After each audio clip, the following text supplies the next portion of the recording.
en Paneo Semanal por esta Sol 106.5 FM, también en YouTube, en nuestro canal Paneo Semanal y en el canal de Sol 106.5 y en nuestras redes sociales, Paneo Semanal. Entonces, Luis, hablábamos, antes de irnos a la pausa, del tema de la producción de grano. Esto es muy importante porque estamos hablando de la seguridad alimentaria. Sí. Y yo no afecta solamente a esos países que forman parte de los titulares mundial, un tema mundial internacionales. Es un tema mundial que a nosotros también nos es un tema mundial importar. Porque todos vivimos hace poco y todavía no hemos terminado de salir, aunque ya se ha controlado un poco el proceso inflacionario y específicamente en el rubro de los alimentos, que es donde más golpeó la inflación. Entonces estamos hablando de que, por ejemplo, el trigo, que es una de las principales, principales bienes que se exportó, aunque en ese acuerdo de granos de Ucrania, lo que más salió de los puertos de Ucrania fue el maíz. El maíz fue lo que más salió de ahí. Pero independientemente de eso, por ejemplo, vamos a el trigo, para tomar un cereal básico. Los 10 productores más importantes del mundo son China, que produce 134 millones de toneladas. India, 107 millones de toneladas. O sea, tú hablaste del arroz de India. Sí. Pero fíjate que también es el segundo productor, el principal exportador de arroz, pero es el segundo productor de trigo también. Del mundo. Tú tienes Rusia con 86 millones de toneladas. Nada mal. No, o sea, por eso dice Rusia y propone que ellos van a suplir la demanda. Claro, porque de África, tienen cómo resolver. Sí. Imagínate, si son 4 millones la demanda. Así es. Pero la India acaba de prohibir la exportación de arroz, protegiendo la seguridad alimenticia de sus propios habitantes de India. Claro. Porque además está siendo azotado por los monzones que cíclicamente todos los años producen inundaciones, lluvias, etcétera, pero las de este año han sido devastadoras y ha impactado la producción. Y entonces, como es un exportador, ha dicho, no, yo tengo que garantizar los precios de mis ciudadanos primero, prohibiendo la exportación para que los precios internos no se disparen. Entonces, eso también afecta al mercado internacional. Por eso las inversiones de BlackRock, porque BlackRock es una firma que está en a la vanguardia de todo lo que está pasando y ha invertido en todos los sectores, pero de una manera inteligente. Sabe por dónde es que se reproduce. Lo que mueve, tú recuerdas que ahorita hablamos de la cumbre del CELAC y la Unión Europea. Sí. Ya dijimos lo del trigo, ¿verdad? Sí. Que fue si la Unión Europea fuese un solo país, produjera alrededor de 130 millones de toneladas de trigo, si se le considera como un país. Cosa que no es así. No. Ahora, dijimos ahorita también que el principal producto que salió de los puertos en ese acuerdo fue el maíz. Cumbre del CELAC. ¿A quiénes invitaron a la cumbre? O sea, ¿quiénes eran los que estaban ahí? Brasil es el tercer productor mundial de maíz. Entonces, si tú vas a cerrar ese puerto permanece cerrado, esa ruta de exportación, tú tienes que salir a buscar alternativas. Tú tienes que salir a buscar, porque tú sabes quién es el segundo productor de maíz del mundo, China, pero China importa porque no le da. No le da, sí. Su producción no le alcanza. Quien tiene de los 3 productores mundiales, además de Estados Unidos, China, es Brasil, que tiene para exportar. Entonces, por eso tú tienes que irte a sentar con Brasil para poder, pero también tiene que, debajo de Brasil, ¿tú sabes quién está? Argentina. Y debajo de Argentina está México. Ahí están, o sea, tú ves, entonces tú tienes que sentarte obligatoriamente, porque tú estás hablando con los productores 3, 4 y 5 del mundo de maíz. que ahora adquieren una importancia exactamente. vital. Por eso es que tú vas a sentarte, entre otras cosas, pues no solo eso. Sí, hay otros entre temas. otras razones, tú vas a sentarte con los países que son las economías más grandes de Latinoamérica. Sí. Tú vas a sentarte con ellos a decir, mira, yo necesito, fuera de los Estados Unidos, yo necesito manejar mi relación contigo porque yo tengo que asegurar la alimentación de mi población. Sí. Entonces, ¿qué es lo que ustedes quieren? Yo quiero esto, yo quiero aquello. Entonces, vamos a negociar. ¿Tú ves? O sea, eso es lo que hay que entender de los juegos geopolíticos. Por eso vimos al presidente de Francia tan activo, claro, en esa cumbre, buscando fuentes alternativas. Porque lo único que te puede armar un problema en una sociedad rápido, de proporción inmanejable, es una hambruna. Sí. O una inflación descontrolada. Inmanejable. Tú tienes que abrir ruta alterna de abastecimiento. Sí. Hay algunos especialistas que ya están hablando de que se acerca una escalada de los precios de los alimentos. Pero mira nosotros aquí, que no somos expertos en eso. Desglosamos tres granos solamente. Sí. Maíz, trigo y arroz. Y vimos qué es lo que está pasando. Sí. O sea, ¿cómo es? ¿Por qué tú te reúnes con este y con aquel? ¿Y por qué sí, por qué no? ¿Por qué aquí sí y allí no? Eso es lo que pasa al final. Sí. Al final es el estómago de la gente. O sea, esos países, en la diplomacia no hay amigos ni enemigos, hay intereses. Sí. Y el principal interés, por ejemplo, la India necesita exportar arroz, pero tiene una población de 1,000 y pico millones de habitantes ahí. Sí.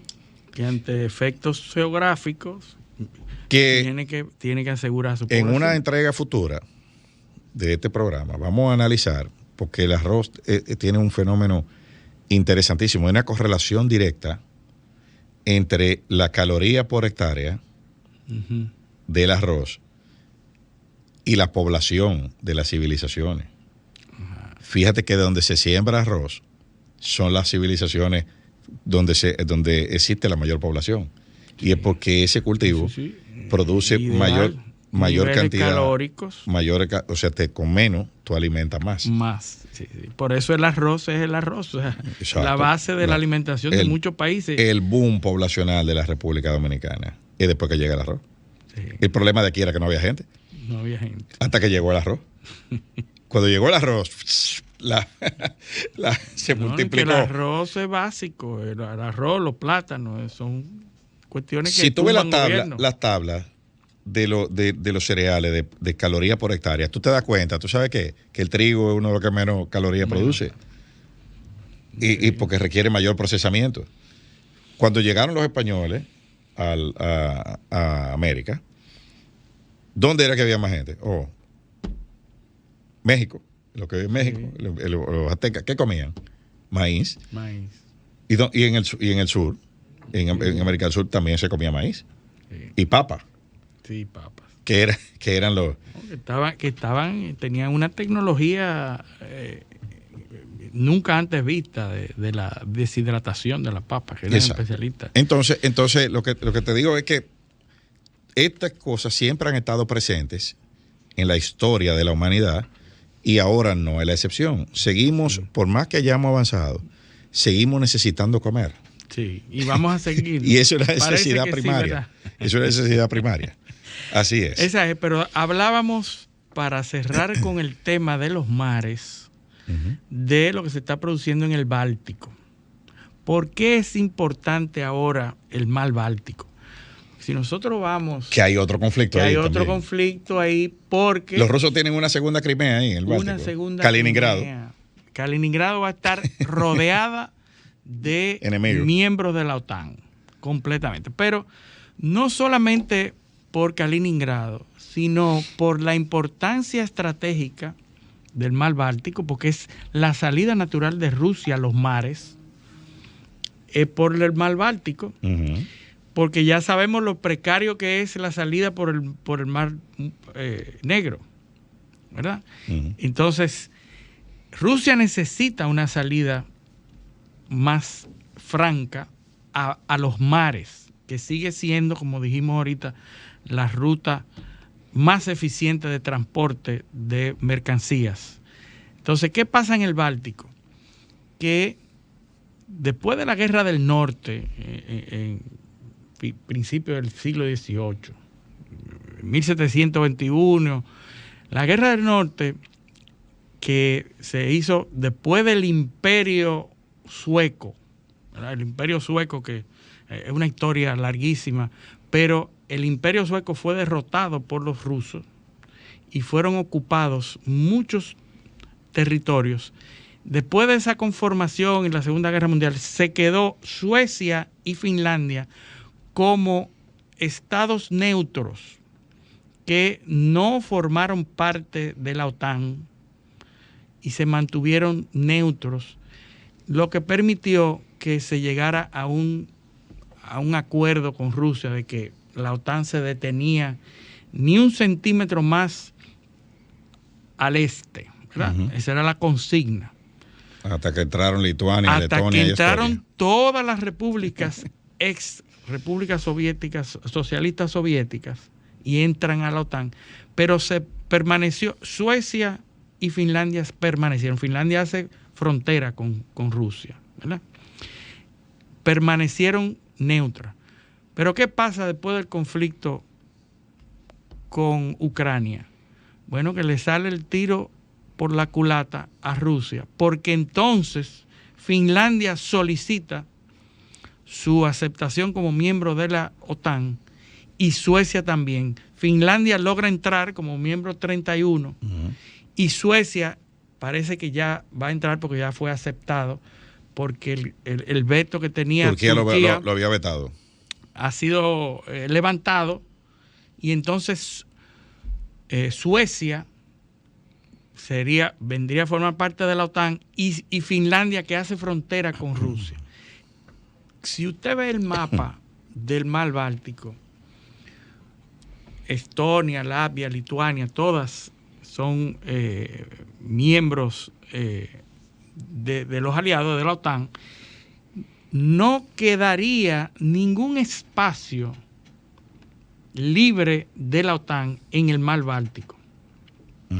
Quiere decir que estratégicamente Rusia estaría cerrada en el mar Báltico, porque ninguna ofensiva militar pudiera tener éxito rodeado de miembros de la OTAN. Para tú moverte, para tú desplazar armamentos, tú necesitas espacio, necesitas tierra, tú necesitas tener territorios no dominados, tanto desde el punto de vista militar, aéreo, etc.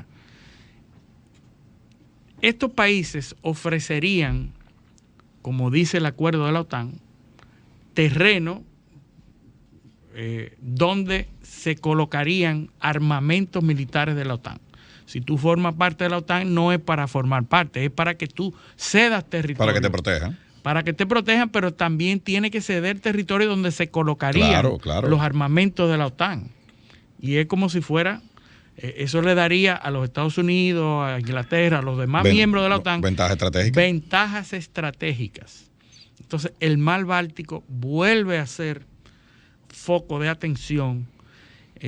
Dicen que, bueno, Kaliningrado, que es una pequeña porción de terreno de Rusia, estaría completamente rodeada, y que esto podría facilitar que Kaliningrado salga de su federación, de la federación rusa.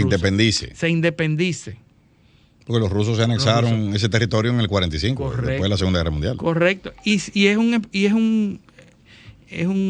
estructura federal. Es decir, ahora con los territorios ocupados de Donbass, lo que han hecho es crear una república, un territorio independiente que forma parte de la Federación Rusa.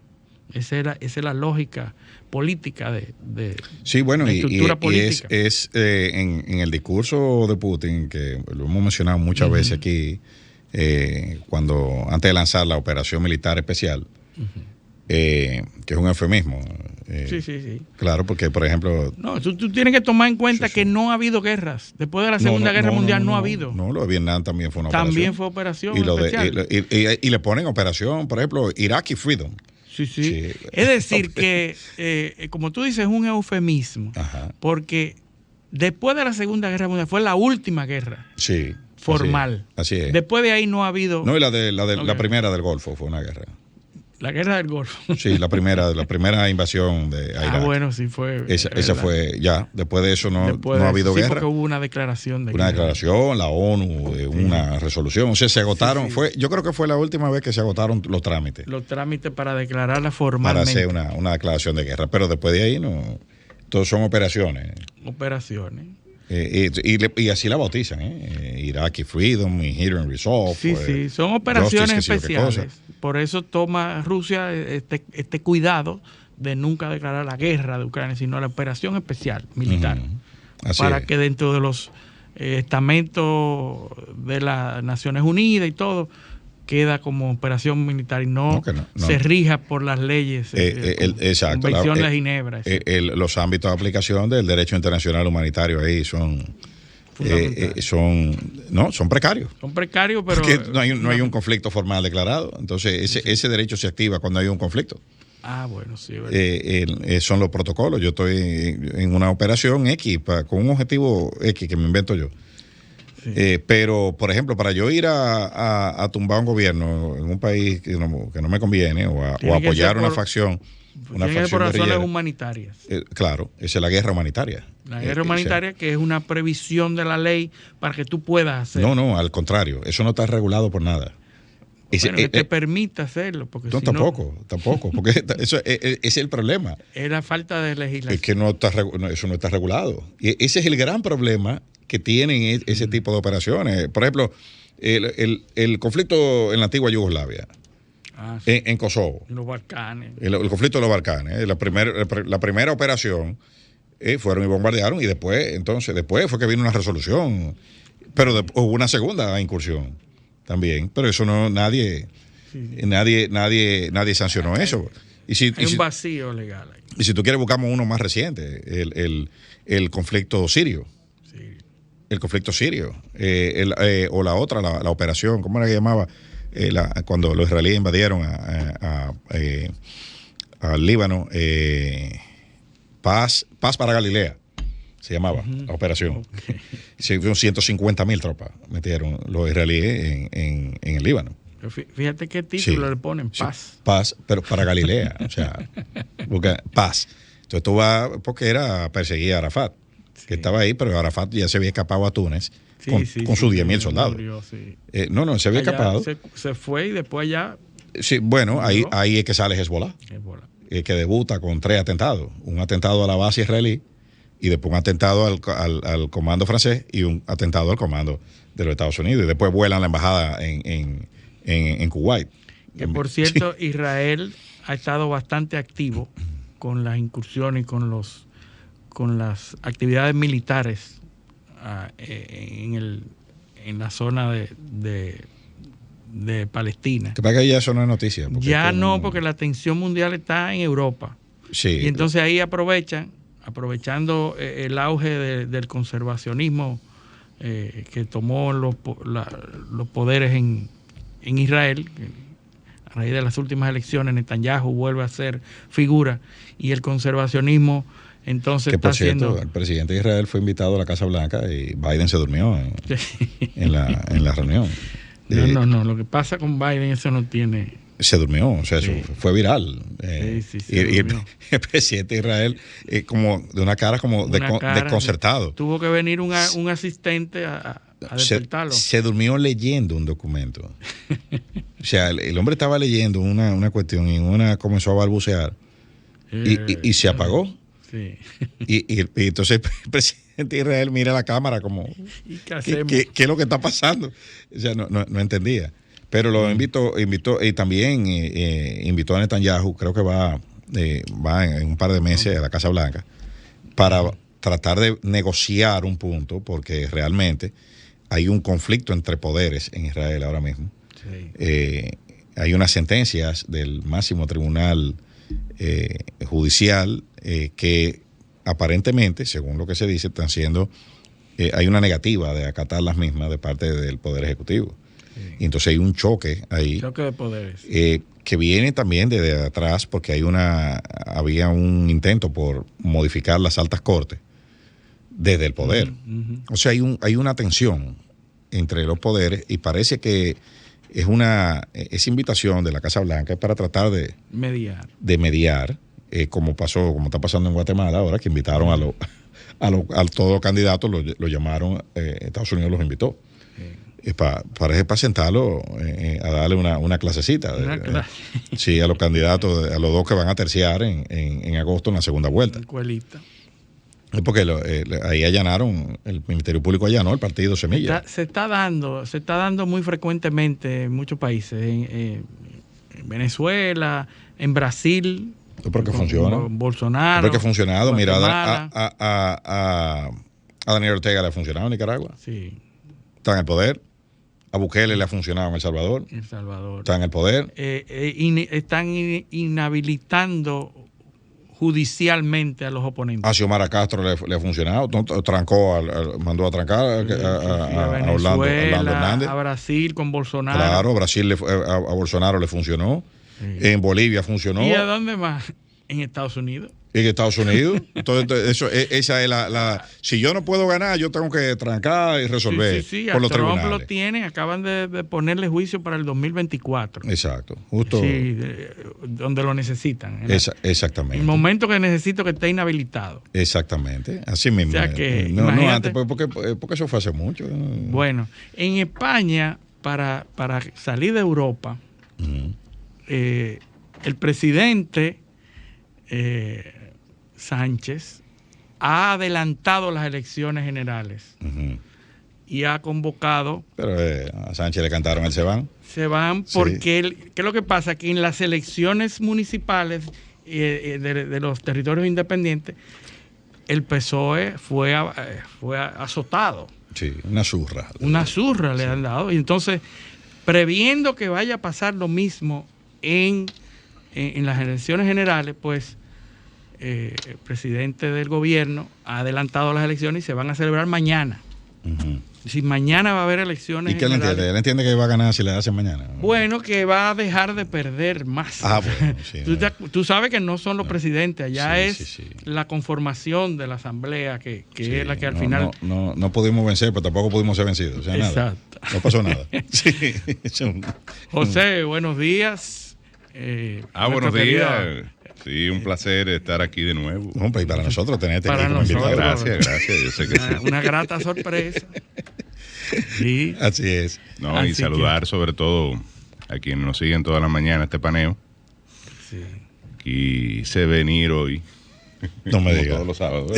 Sí. No. Sabemos de tus obligaciones. Espiritualmente sabemos que estás aquí. Sí, y nos oye. Y la demanda de mi presencia en la provincia. Así es. Compromiso político. Pero nada, quise venir también porque quería un poquito conversar sobre un importante evento que se celebró en el Senado de la República durante los días jueves y viernes de este mes. Recibimos la visita de una delegación de senadores y diputados mexicanos. Estuvimos celebrando el primer encuentro parlamentario México-República Dominicana. La delegación mexicana estuvo encabezada por una senadora, que a mí realmente me enorgullece tener un lazo de amistad con ella, la senadora Beatriz Paredes del PRI. Ella es la presidenta actual del PRI y probablemente sea su candidata presidencial, aunque el PRI ya evidentemente no cuenta con el posicionamiento político que tenía durante tantos años de gobierno. 71 años. 71 años, claro, que gobernó el PRI. Pero es un partido importante del sistema. Está ubicado en términos, digamos, políticos de preferencia, políticos electorales, en un tercer lugar. Y ella además es una legisladora de mucha experiencia y una política mexicana de mucha experiencia.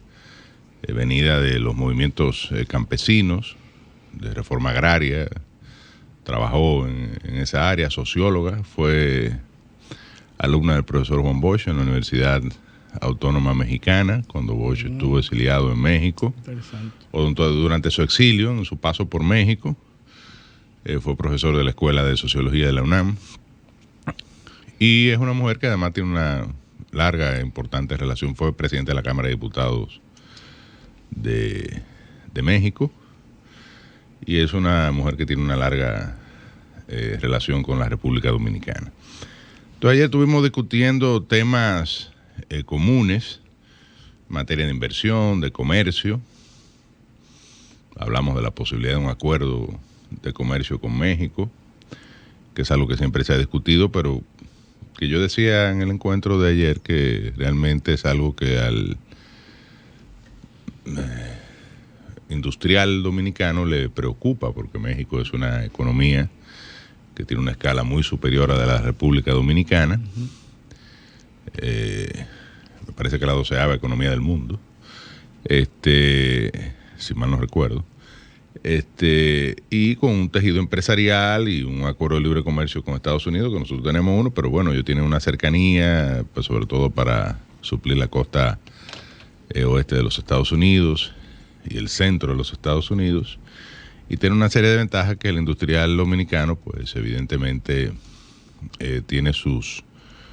ha tenido siempre sus ojerizas cada vez que se plantea esa posibilidad. México siempre ha estado interesado en la idea de negociar y suscribir un acuerdo de libre comercio con la República Dominicana, pero yo decía ayer que bueno, que existen otros, no solamente el modelo del acuerdo de libre comercio, ¿verdad?, donde se produce un desmonte de las protecciones arancelarias y se establecen regulaciones sobre otros temas, sino que hay otras modalidades y otros tipos de instrumentos, como un acuerdo de complementariedad económica, es decir, nos ponemos de acuerdo en cuáles son los sectores que queremos liberalizar y vamos caminando poco a poco en un proceso que pueda derivar finalmente en un acuerdo de quinta generación, como lo sería un acuerdo de libre comercio como el que tenemos con Estados Unidos. Naturalmente, uno diría, bueno, pero tú tienes, y es el argumento de los países como Colombia, que también han planteado esa posibilidad, Chile, que también ha planteado esa posibilidad, México, que también ahora lo plantea, pero tú tienes un acuerdo con Estados Unidos y con la Unión Europea, ¿cuál es el temor, verdad, de interactuar con nosotros en igualdad de condiciones? Pero esos son parte de los temas. Hablamos mucho de medio ambiente y luego cuando regresemos de la pausa, yo sé que hay un corte ahí en la espera, vamos a hablar un poquito de ese tema, sobre todo del sargazo, que México y República Dominicana comparten son los países del mundo, porque es al área del Caribe que afecta, que más sufren y que tienen un alto este tema, y México turismo, mucho más. Que tienen un componente turístico. Pero eso lo vamos a hablar cuando volvamos de la pausa. Este es Paneo Semanal, no le cambien.